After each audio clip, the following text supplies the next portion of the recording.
c'est pour apprendre à aller plus loin avec Dieu, n'est-ce pas?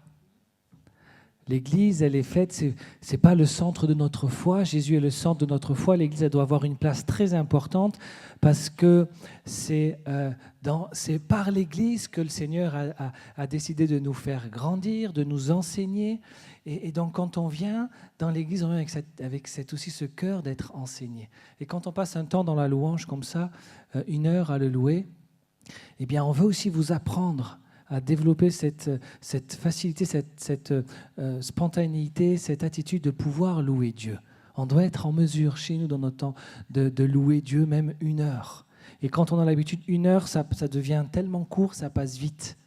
Donc, laissez-vous enseigner, laissez-vous emporter. Si vous n'avez pas l'habitude, regardez comment on essaye de vous entraîner dans la présence de Dieu et observez comment, à mesure qu'on avance dans la présence de Dieu, l'atmosphère change, les prières s'élèvent, les larmes montent. On voit à mesure qu'on avance dans la présence de Dieu, dans la louange, l'adoration, le Seigneur agir. Et ça doit nous interpeller. On ne doit pas fuir en courant lorsqu'il y a de la louange. On doit se dire, c'est là où Dieu se manifeste parce qu'il aime cela. Amen. Amen. Alors laissez-vous enseigner par Dieu au niveau de la louange. J'aimerais souhaiter la bienvenue à ceux qui nous visitent. Est-ce que vous pouvez avoir le courage de lever la main? Bonjour, bienvenue. Ouais. Soyez les bienvenus. On est heureux de vous accueillir. Vous nous honorez par votre présence et je suis certain que le Seigneur va vous parler, vous bénir ce matin comme il va le faire pour toute l'Église.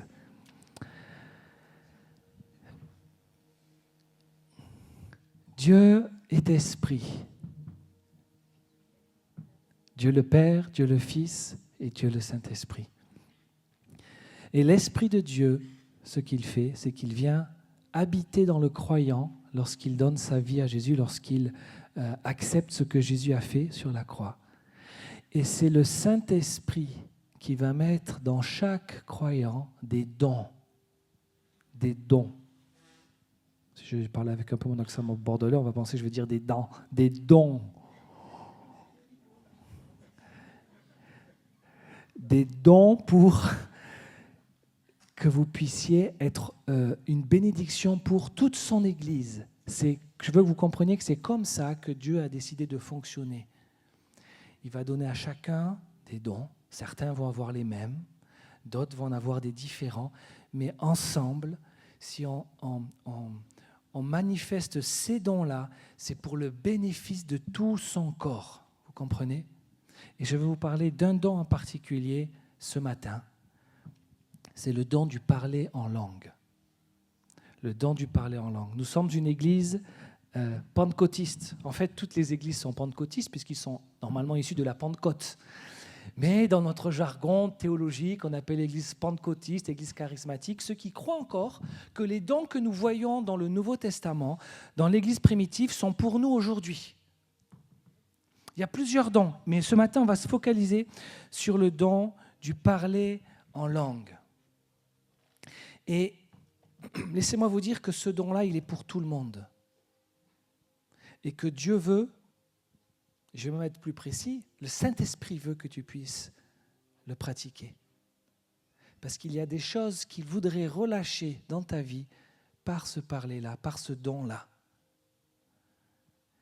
Et je voudrais ce matin prendre le temps de vous expliquer ce qu'est le parler en langue, pour que vous puissiez avoir une vision claire. Pourquoi c'est important qu'on le pratique, pourquoi c'est important qu'on le pratique en Église et quels sont les obstacles qui nous empêchent de pratiquer ce don. Et je veux vraiment que c'est ma prière que puisse se déposer dans vos cœurs. Il est bon que je parle en langue. Il est important qu'en Église, nous parlions en langue.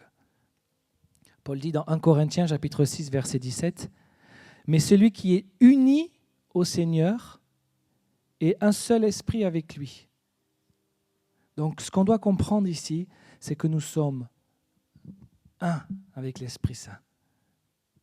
C'est ce que Dieu veut. Romains 8, 26, 27. De même, l'Esprit nous aide dans notre faiblesse, car nous ne savons pas ce qu'il convient de demander dans nos prières. Mais l'Esprit lui-même intercède par des soupirs inexprimables. Et celui qui sonde les cœurs connaît quelle est la pensée de l'Esprit, parce qu'il intercède pour les saints selon la volonté de Dieu. Vous comprenez que le Saint-Esprit prie pour nous, que le Saint-Esprit prie pour toi. Dans 1 Corinthiens 14, verset 2, nous lisons spécifiquement sur le don des langues. « Car si vous avez le don de parler en langue, vous ne parlez qu'à Dieu. Vous parlez à Dieu. » Imaginez, un don qui te permet de parler à Dieu. Alors vous allez me dire, mais je peux parler à Dieu. Oui, mais tu vas comprendre ce que ce don-là implique plus précisément. Et avec quelle précision, et avec quelle sainteté il t'amène à prier ton Dieu, à parler à Dieu. Vous parlez à Dieu car personne ne vous comprendra. Vous parlez en esprit des mystères. Celui qui parle en langue s'édifie lui-même et celui qui prophétise édifie l'Église. Quand on dit parler, prier en esprit, ce n'est pas uniquement le parler en langue. Oui, ça fait partie. Mais des larmes qui coulent sont une prière. David l'avait compris. Lorsque dans la présence de Dieu, tes larmes coulent, elles sont recueillies. C'est biblique ce que je vous dis, je ne rentre pas dans le détail des versets là. Chaque larme est recueillie, elles ont une signification. Les larmes sont un souffle de l'Esprit qui prie au travers de nous. C'est pour ça qu'on ne doit pas retenir nos larmes. Quand le Saint-Esprit est là, quand il est à sa présence et qu'on sent qu'on a envie, je ne dis pas qu'on ne doit pas avoir une certaine contenance par moment, ce n'est pas ça. Mais je dis que quand elles viennent, il faut les laisser sortir parce que c'est une manière que l'Esprit parle au travers de nous. Les larmes prient.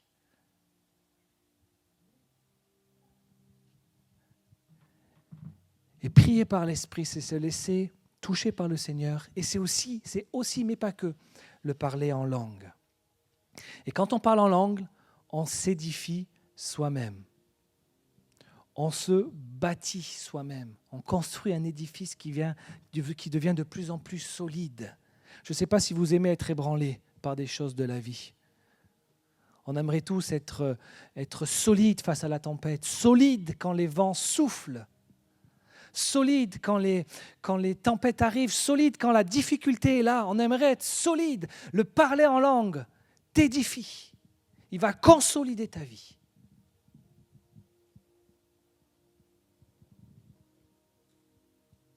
Ça te fortifie spirituellement, personnellement. Enfin, pour finir cette introduction, Paul dit dans 1 Corinthiens 14, « Si je prie en langue, c'est mon esprit qui prie, mon entendement demeure stérile. » Je vais vous expliquer ce qu'est le parler en langue. Mais l'apôtre Paul est en train d'expliquer là que lorsqu'on parle en esprit, on sollicite une partie de notre être, nous sommes corps, âme et esprit qui prient. Et notre intelligence est comme dissociée, elle ne comprend pas ce que nous sommes en train de dire. Est-ce que vous comprenez ? Et ça, c'est une clé. Parce que et c'est un blocage, si tu veux comprendre avec ta tête ce qu'est le parler en langue, tu n'as pas compris ce que l'apôtre Paul enseigne. Il dit, je le relis, « Je prie en langue, mon esprit prie, mais mon entendement demeure stérile. » C'est comme déconnecté. Je peux prier en langue tout en passant ma tondeuse. Je peux prier en langue tout en ayant des paroles en pensée français dans ma tête. La prière en langue ne va pas prendre le dessus sur ma pensée. Par contre, ma pensée négative, ma pensée d'essayer de comprendre ce qu'est le parler en langue et d'essayer de tout rationaliser, ça va absorber ce don-là. Donc on voit que nous sommes un avec l'Esprit, notre esprit avec l'Esprit Saint. On voit qu'au travers des versets, nous avons lu que l'Esprit prie pour vous. On voit que lorsque l'on prie en langue, on est personnellement et spirituellement fortifié. Et lorsque l'on prie en langue, c'est notre esprit qui prie. Donc quand on prie en langue, c'est l'Esprit Saint qui prie au travers de nous. Imaginez une prière pure qui s'élève, dénuée de toute volonté égoïste et humaine. La parole de Dieu nous dit que lorsque l'on prie dans sa volonté, nous avons l'assurance que Dieu entend et que Dieu va exaucer. Imaginez être capable de prier 100% dans la volonté de Dieu, sans même que notre humanité, nos faiblesses humaines, parce que parfois on peut avoir des prières humaines, sans que ça ne vienne faire obstacle. Une prière pure qui monte vers le cœur de Dieu et qui vient directement agir dans ma vie. Qui ne voudrait pas ça? Un don merveilleux, un cadeau que l'Esprit nous fait, un cadeau que Dieu nous fait. On fait des prières parfaites lorsque l'on prie en langue. Et c'est pour ça qu'on est fortifié. C'est pour ça qu'il est avantageux que tu parles en langue. Maintenant, j'aimerais te décrire qu'il y a 3 sortes de parler en langue et que j'adresse un parler en langue spécifique ce matin. Le premier, on le trouve dans le livre des Actes. On va le lire ensemble, chapitre 2. Lorsque le jour de la Pentecôte arriva, ils étaient tous ensemble dans le même lieu. Tout à coup, il vint du ciel un bruit comme celui d'un souffle violent qui remplit toute la maison où ils étaient assis. Des langues qui semblaient de feu. Donc ils ont vu, ça ressemblait à des langues de feu qui descendaient sur eux. Et qui se séparaient les unes des autres leur apparurent. Elles se posèrent sur chacun d'eux. Ils furent tous remplis d'Esprit Saint et se mirent à parler en d'autres langues selon que l'Esprit leur donnait de s'exprimer. On ne peut pas rejeter un don que Dieu a donné lui-même et qui est à la base de l'Église. Mes amis, ils n'ont pas commencé tant qu'ils n'avaient pas reçu le Saint-Esprit qui s'est manifesté par ce don-là. Ils ont été baptisés du Saint-Esprit et ils se sont mis à parler en langue. Voici ce qui s'est passé. Or, il y avait en ces jours à Jérusalem des Juifs pieux, venus de toutes les nations. C'était une fête juive, donc tous ils se déplaçaient à Jérusalem. Toutes les nations qui sont sous le ciel. Au bruit qui se produisit, la multitude accourut et fut bouleversée. J'aimerais bien qu'on soit secoué là avec notre politiquement correct un petit peu. Vraiment, imaginez la scène. Oh Seigneur Jésus, c'est pas correct. Enfin, tu fais du bruit là, ça fait venir tout le monde et ils voient ce bruit, mais qu'est-ce qui se passe? Imaginez les différentes réactions qu'il pouvait y avoir. Et ouais, mais là, c'est 100% Dieu qui agit. Il y avait du bruit, il y avait un vacarme.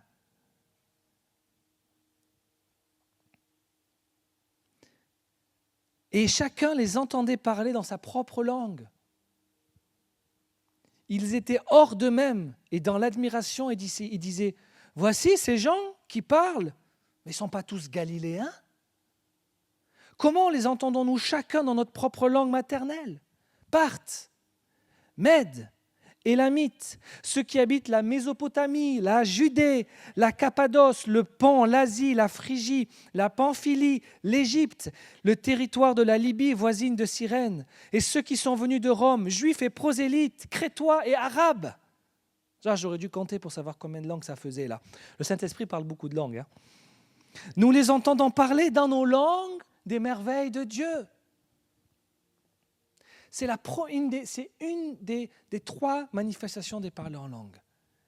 C'est un parler en langue qui va venir évangéliser, apporter un témoignage, prouver de l'existence de Dieu. Et regardez la suite. Ça parle des merveilles de Dieu. Les disciples ne comprenaient pas ce qu'il disait. Tous étaient hors d'eux-mêmes et perplexes et se disaient les uns aux autres, mais que veut dire ceci? Et là, il y a 2 camps, 2 équipes, 2 réactions. Mais d'autres se moquaient et disaient, ils sont pleins de vin doux.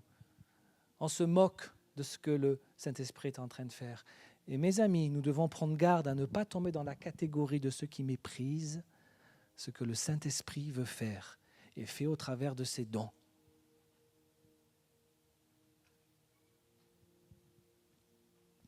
Donc, il y a une interprétation surnaturelle pour ceux qui entendent. C'est sa première sorte de parler en langue.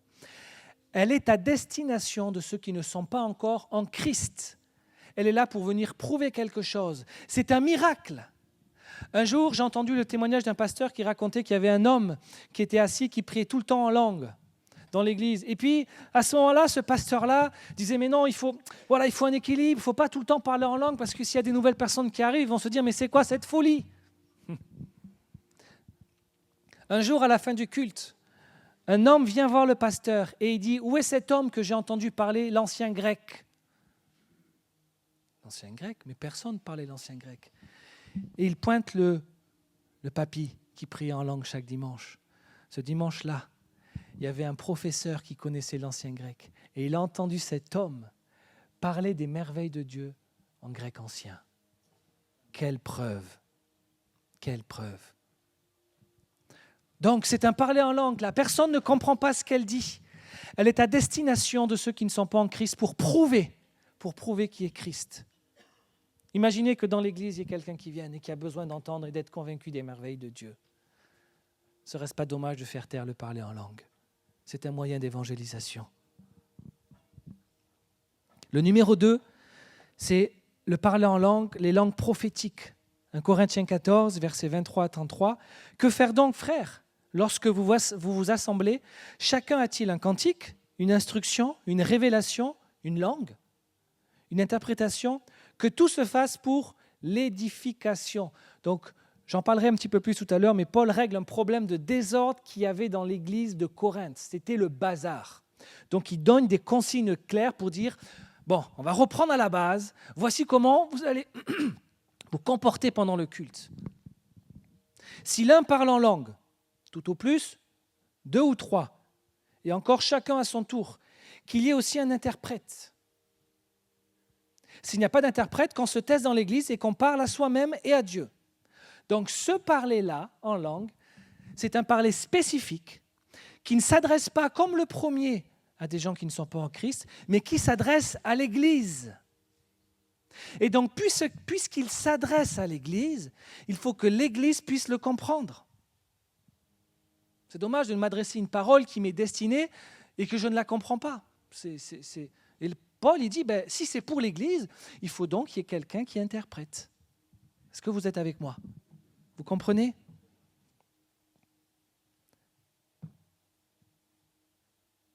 D'ailleurs, il le dit à la fin du verset 33, « Car Dieu n'est pas un Dieu de désordre, mais un Dieu de paix. » S'il y a quelque chose qu'il vous faut garder en tête lorsqu'on parle du parler en langue et de ce chapitre 14 de Corinthiens, c'est ça. Car Dieu n'est pas un Dieu de désordre, mais un Dieu de paix. Paul règle un désordre qu'il y avait dans l'Église. On doit comprendre ce contexte-là pour bien interpréter ce passage. Sinon, on va l'utiliser pour freiner le don dans l'Église.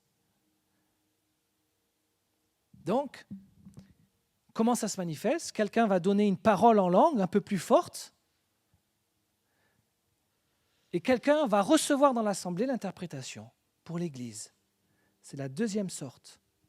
La première à destination de ceux qui ne sont pas croyants, la deuxième à destination des croyants et le troisième, dont je parle aujourd'hui, à destination de la personne elle-même. 1 Corinthiens 14, 1 à 4. En effet, celui qui parle en langue ne parle pas aux hommes, mais à Dieu. Car personne ne le comprend. Et c'est en esprit qu'il dit des mystères. Celui qui prophétise, au contraire, parle aux hommes, les édifie, les exhorte, les conseille. Celui qui parle en langue s'édifie lui-même. Celui qui prophétise édifie l'Église. Donc, ce parler en langue-là, comme on le pratique aussi dans l'Église, il est pour l'édification personnelle.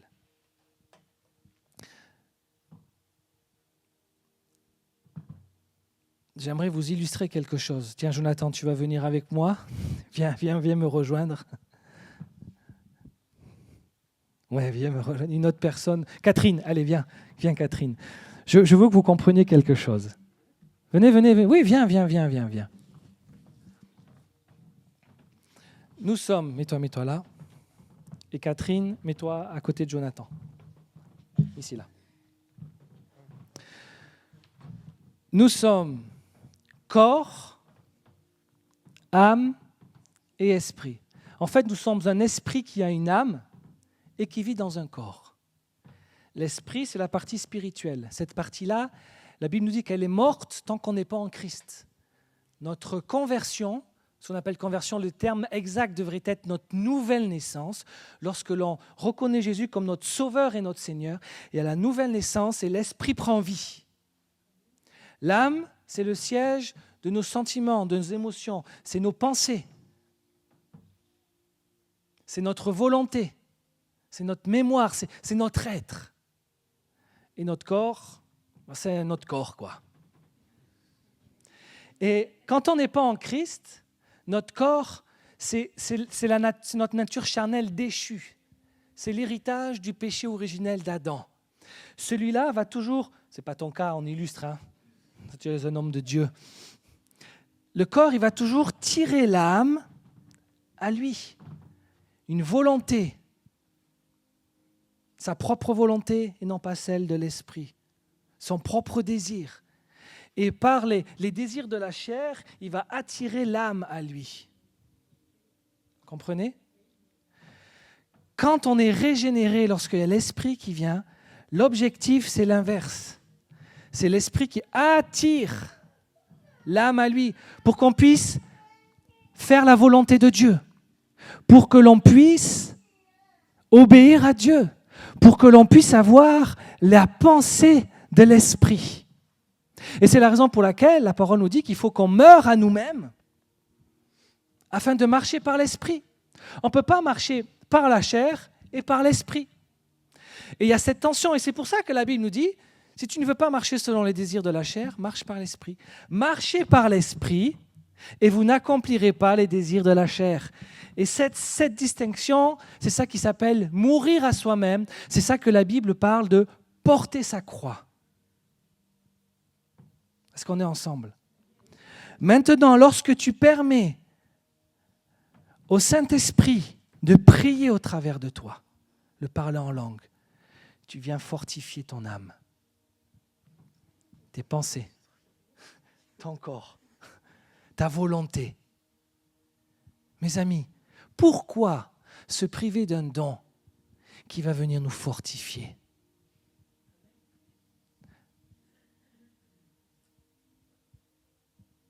Et ce don, il est pour tous, pour toutes et pour tous. Est-ce qu'on peut remercier le corps, l'âme et l'esprit?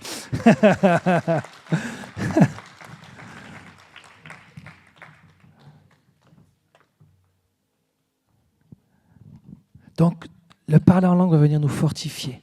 C'est pourquoi il y a un grand avantage à ce que nous parlions en langue. Plus tu parles en langue, plus tu vas remarquer que il va t'aider à résister à la tentation. Tu vas marcher de plus en plus dans la sainteté parce que tu parles en langue. Tu vas avoir une audace nouvelle, inspirée de l'esprit qui va venir pousser ton âme à parler, à avoir de l'audace. Donc lorsque je pratique la prière en langue, cette audace de Dieu m'envahit, pour Dieu ce zèle. On va également remarquer une intensification des dons spirituels. C'est la raison pour laquelle, dans l'église de Corinthe, franchement, je sais que ça n'arrivera pas, mais personne ne voudrait être le pasteur de cette église. Les gens se faisaient des procès entre eux. Ils couchaient les uns avec les autres. Oh là là, c'était le bal. Là, tu t'arraches les cheveux. Ah non, non, non. Et pourtant, il y avait plein de dons. Et oui, mais ils parlaient en langue. Et le don des langues, les langues, ça vient comme, je ne sais pas comment dire, c'est comme un arrosoir magique un petit peu.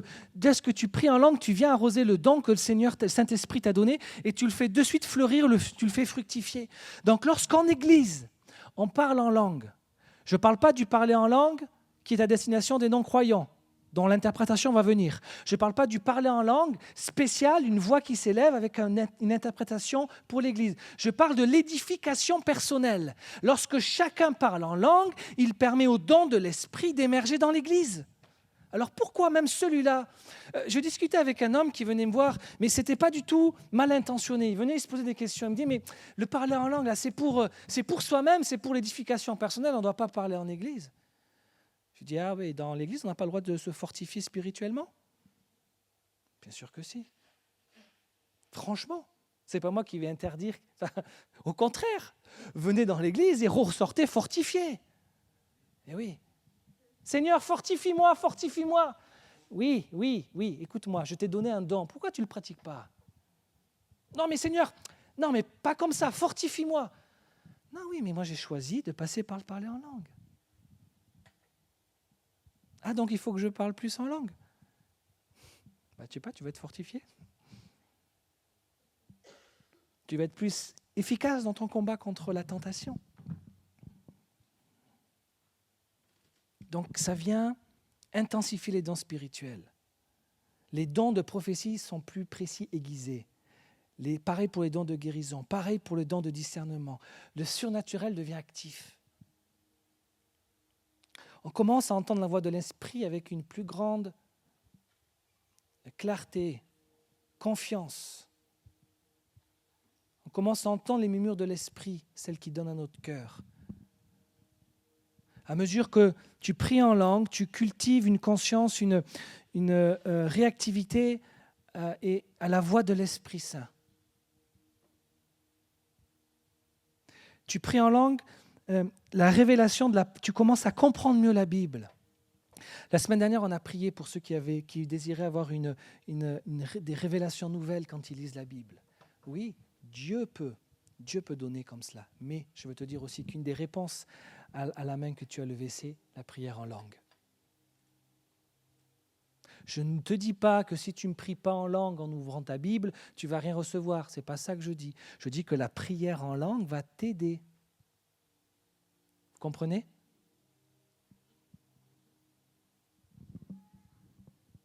Les rêves, les visions vont s'intensifier, le surnaturel va s'intensifier, le miracle va s'intensifier. Et vous allez commencer de plus en plus à marcher dans le surnaturel au quotidien, simplement en priant en langue. Et c'est pourquoi il est important qu'on défasse certaines fausses idées qui freinent le croyant à parler en langue. La première, c'est que les gens pensent que le don en langue, certaines personnes peuvent penser, ou ont déjà dit, que le don des langues doit être caché dans une arrière-salle. Voilà, il faut pas. C'est de la folie pour les autres. Voilà, ils vont rentrer, ils vont entendre ça, ils vont entendre ce charabia, et je comprends, c'est rationnel. Mais ce qui est sage pour les hommes est folie pour Dieu.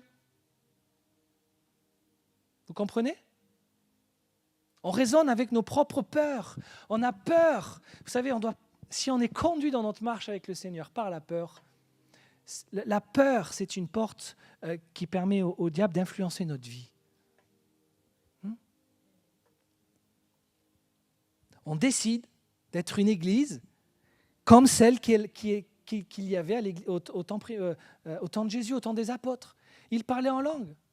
Et vous ne trouvez pas, je me posais la question, sauf erreur de ma part, je n'ai pas passé de temps à vérifier, mais vous ne trouvez pas dans les différentes lettres, alors il est important que dans le culte, vous puissiez parler en langue. Parce que c'était évident. Quand les églises étaient montées, quand les apôtres entendaient qu'ici, un groupe dans cette ville avait reçu le Seigneur, ils partaient en voyage, ils allaient là-bas, ils leur imposaient les mains pour qu'ils reçoivent le parler en langue. C'était normal. Ils ne se posaient pas les questions qu'on se pose aujourd'hui. Aujourd'hui, les apôtres rentreraient, ils diraient « Mais comment ça, vous posez des questions par le parler en langue ?» Mais vous moquez de moi. C'est comme ça que l'Église elle a commencé. Nous, on allait prier pour ceux qui venaient de rencontrer Jésus afin qu'ils parlent en langue. Parce que ce don-là va te fortifier. Et si toi, tu te fortifies, tu t'édifies, c'est comme, je voudrais que tu prennes cette image d'une maison que l'on construit, que l'on solidifie. Si toi, tu deviens plus solide, et ton frère, ta sœur devient plus solide, c'est l'Église qui devient plus solide. Chaque personne est une pierre vivante. Dans Actes qu'on a lu au début, on a bien vu que tous furent remplis de l'Esprit, ils se sont mis à parler à d'autres langues. Et là, ce n'était pas privé. Hein. Oui, certains se sont moqués, certains n'ont pas compris. Mais je vais vous dire quelque chose, si on attend l'approbation de tous pour faire l'œuvre de Dieu, tu peux t'asseoir, hein, ça ne bougera pas.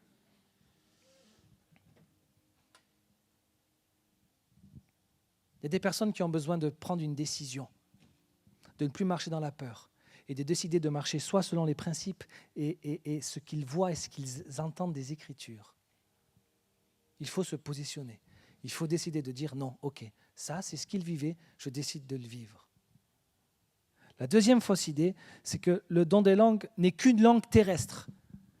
Je vous l'ai expliqué. Parfois, oui, ce don-là peut se manifester et une personne va l'interpréter dans sa propre langue ou dans une langue qu'il connaît. Mais ce n'est pas que ça. Il y a un aspect céleste au parler en langue. Donc, vous n'avez pas besoin d'avoir peur de ce que les autres pourraient critiquer ou du charabia que tu vas dire, puisque de toute façon, ils ne pourront pas comprendre et puis toi, tu ne comprendras pas.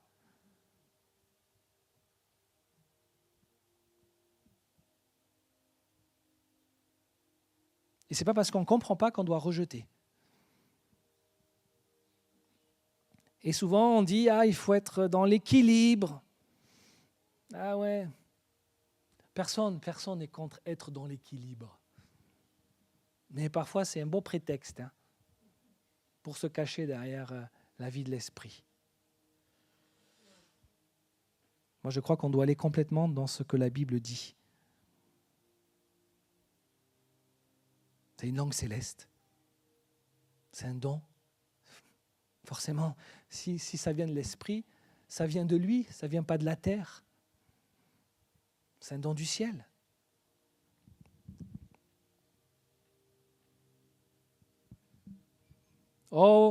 Troisième fausse idée, c'est que ce n'est pas pour chaque croyant. C'est un don, donc Dieu donne comme il veut. Donc certains ont le don et certains ne l'ont pas. C'est vrai, c'est l'Esprit qui donne. Serait-il juste que Dieu donne, et au passage, le don de parler en langue, quand il est exercé pour soi-même, c'est le seul qui est pour l'édifice personnel. Tous les autres, ils sont pour l'édifice de l'Église. Est-ce qu'il serait juste que Dieu donne aux uns à l'un et pas à l'autre quelque chose qui lui permettrait de se fortifier, de marcher dans sa foi ? Moi, j'aurais envie de dire, Seigneur, tu me regardes ? Je le veux, celui-là. 1 Corinthiens 12. Tous sont-ils apôtres ? Tous sont-ils prophètes ? Tous sont-ils docteurs ? Tous ont-ils le don des miracles ? Tous ont-ils le don des guérisons ? Tous parlent-ils en langue ? Tous interprètent-ils ? Non, bien sûr. Aspirez aux dons les plus grands. Alors on se sert de ce passage pour dire, tu vois ? Tu viens de dire le contraire, et là c'est marqué, non, bien sûr.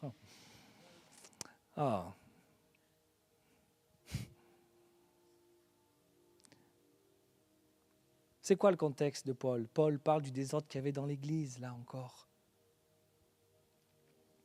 Est-ce que tous sont apôtres ? Bien sûr que non, tous ne sont pas apôtres. Mais est-ce qu'il y a des personnes qui vont établir des œuvres, à être à l'origine de quelque chose pour le Seigneur ? Mais oui, ça ne fait pas d'eux des apôtres. Il y a des œuvres ministérielles, des chrétiens qui peuvent établir des œuvres, et ça ne signifie pas qu'ils sont appelés à être apôtres.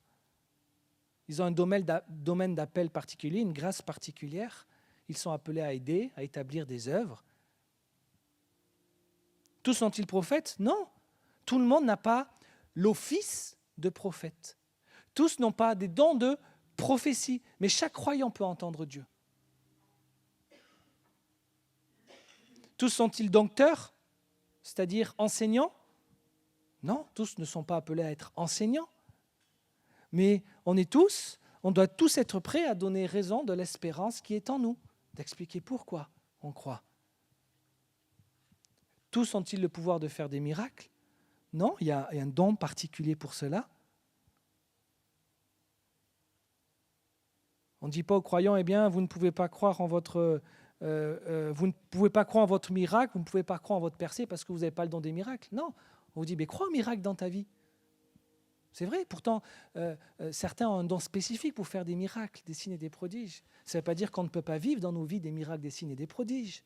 Il en est de même pour le parler en langue. Il s'adresse à cette partie spécifique du don pour l'Église.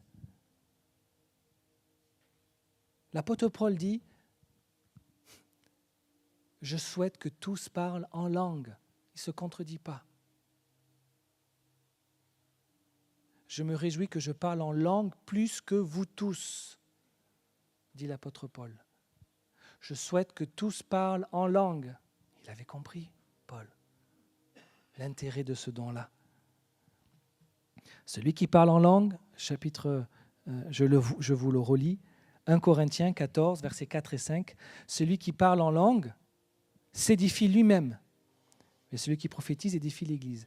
Je désire que vous parliez tous en langue, mais je préfère que vous prophétisiez. C'est parler clairement au nom de Dieu. On se rappelle du contexte, il y avait du désordre. Quand en Église, on nous encourage, on s'encourage et on élève un chant en langue, il n'y a pas de désordre. On est ensemble. Imaginez maintenant une louange conduite par l'Esprit, une prédication conduite par l'Esprit. Et ensuite, on amène l'assemblée à prier en langue. Le Saint-Esprit va faire monter au travers de tes langues des prières pures qui vont venir confirmer et prier dans le sens de ce qu'il était en train de faire. Comprenez ? Je veux qu'on prie plus en langue en Église. Je veux pouvoir m'arrêter au milieu d'une prédication et dire, voilà, là c'est un point important. On prie en langue pour recevoir la grâce qui vient d'être exposée. Dans la louange, tu ne dois pas t'inquiéter de savoir ce que l'autre va penser ou « Ah, mais s'il y a un nouveau ». Il n'y a pas de désordre. S'il y a du désordre, on veillera. Mais il n'y a pas de désordre. Mais quand il y a des nouvelles personnes, est-ce qu'on veut permettre à la gloire et au surnaturel de Dieu de se manifester ? Ouais.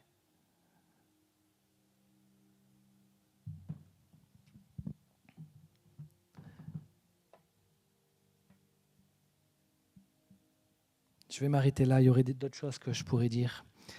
Parce que je voudrais qu'on puisse louer le Seigneur. Je vais inviter le groupe de louanges à me rejoindre.